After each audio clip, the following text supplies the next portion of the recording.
24 Temmuz 1908 yılında sansür, yani Türkiye'de sansür yasasının kaldırılmasıyla gazeteciler ve basın bayramı ilan edildi. Fakat aslında o günden bugüne baktığımızda özgür basın özelinde baktığımızda o sansürün hala kalkmadığını görüyoruz. Yine muhalif basın açısından baktığımızda o sansürün hala kalkmadığını görüyoruz. Hala ajanslarımız, yani özellikle özgür basın ajansları, kurumları, yine gazeteleri, dergileri sansüre uyguluyor. Çünkü topluma gerçekleri ulaştırıyor. Topluma gerçekleri ulaştırdığı için de ya engelleniyorlar dijital medya üzerinden, ya muhabirleri ya da gazetecileri tutuklanıyor ya da sahada çalışmalarının önüne engel konuluyor diyebiliriz. Şöyle, aslında Jinha'dan bugüne çalışıyorum. Jinha'dan bugüne baktığımızda ilk Jinha kurulduğunda gerçekten hem sahadaki erkek meslektaşlarımız hem de devletin bize ciddi bir yönelimi vardı. Yani bizim kendi meslektaşlarımız bize şunu söylüyordu: ne gerek var ki bir kadın ajansını kurmaya, da ne gerek var ki kadınların sadece bir ajans kurup içinde çalışmasına. Ama verdiğimiz büyük mücadeleler sonucu aslında kadınların alanda, sahada her habere gittiğini onlara gösterebildik. Çatışmalı haber olsun, ya özellikle öz yönetim dönemlerinden bugüne kadınların ne kadar çalışabildiğini, her alanda çalışabildiğini, hiçbir şekilde geri adım atmadığını, devletin hedefinde olsa dahi geri adım atmadan çalıştığını gösterdik aslında. Bunu gösterdikten sonra da hem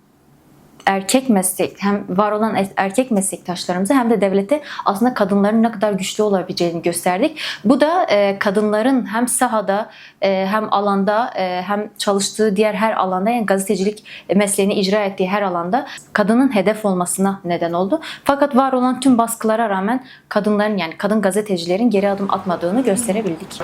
Şimdi şöyle bir şey, 24 Temmuz 1908 yılında Türkiye'de basına yönelik sansürün kaldırıldığı gündür ve aynı zamanda gazeteciler için bayram günü de niteliğini taşıyor yani o gün. Fakat yani bugünün koşullarında bugünü 24 Temmuz'u değerlendirdiğimizde aslında çok da işte sansürün kaldırıldığı bir gün gibi ya da bayram niteliğinde kutlanan bir gün gibi göremiyoruz maalesef. Hepimizin bildiği üzere sansür devam ediyor, yani biz gazeteciler olarak bunu çok net bir şekilde görüp yaşıyoruz yani.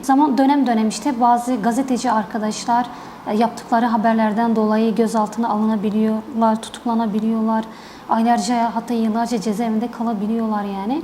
Haberin içeriğine baktığınızda yani aslında gözaltına bile alınmaması gereken bir durumken maalesef ki tutuklanıp aylarca cezaevinde de kalabiliyor. Bu ne demek yani? Sansürün ve kısıtlamanın devam ettiği anlamına geliyor. Bu şekilde değerlendirebiliriz bunu. Yaptığı bir haberden kaynaklı bir ajansın ya da o ajansın muhabirinin yaptığı bir haberden kaynaklı o siteye sansür uygulanıyor ve sonrasında site kapatılıyor. Bir de Google'nin özellikle de yerel medya haber ajanslarına uyguladığı bir sansür var. Başlıklara kadar müdahale edebiliyor. İşte başlığında soru işareti olmayacak diyor. Birçok kriter getirmiş ve sürekli bir müdahale yaşandığı için habere erişimde halk sorun yaşıyor yani.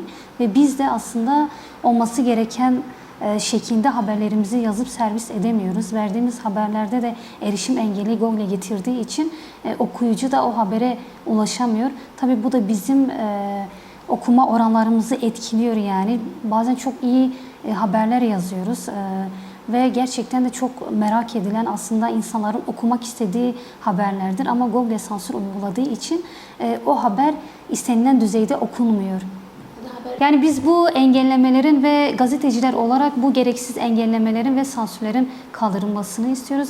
Daha özgür koşullarda haber yazmak istiyoruz ve okuyucularımıza bu yazdığımız haberleri ulaştırmak istiyoruz. Waqti kam ji do hatayî ro dinêrin ew zextê ser çapamenî her berdewam dikin, her berdewam kirine jî. Îro wexta em di roja xwe de jî dê dinêrin vî tiştî wisa jî berdewam dike.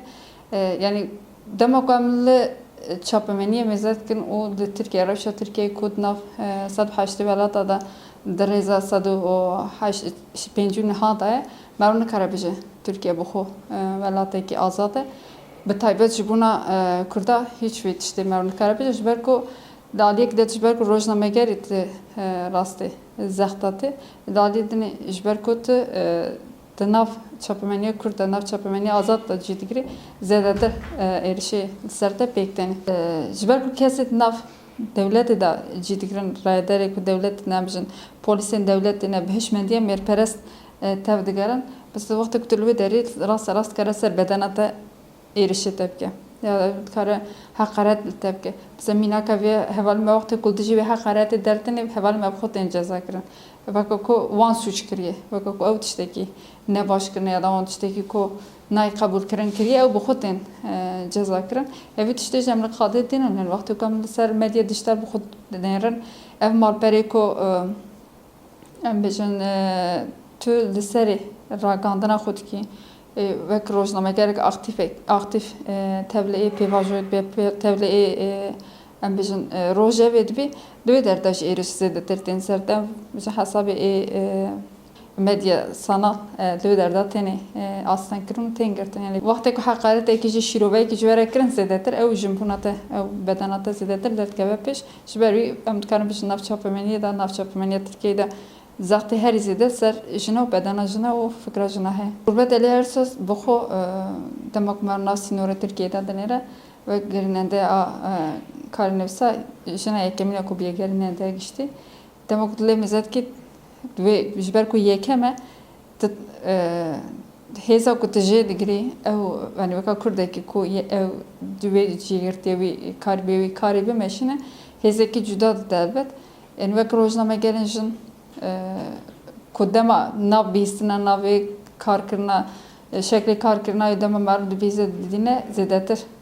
Te dixwazî ku li ser wî mîrateyê ku hêştiye wê mîrateyê pêş bixe û ser wê mîrateyê bimeşî bi vî şeklî yani gurbet elê her söz bi xwe navê bi xwe xebatayê bi xwe keda ku bi xwe daye ji bo me hêzekî ye ku ser me weka ronahiyekî weka rojnamegerê jin ku îro em bijin rastê êrişê devlet iştînê ku hin ciya de neçar dibînin otosansûrekî jî bikar bînin yani hew didin ku dijî wê hişmendiya mêrperest derkevin jî em dema ku navê gurbet elê er söz dibîzin dibêjin tamam ev kedekî daye ev keda wê daye divê vala dernekeve em karbin keda ku wê daye ji ciyekî bimeşin heyet ciyekî karbin hêzî detir berxwe bidin ji ber wî weka navekî berxwedan e.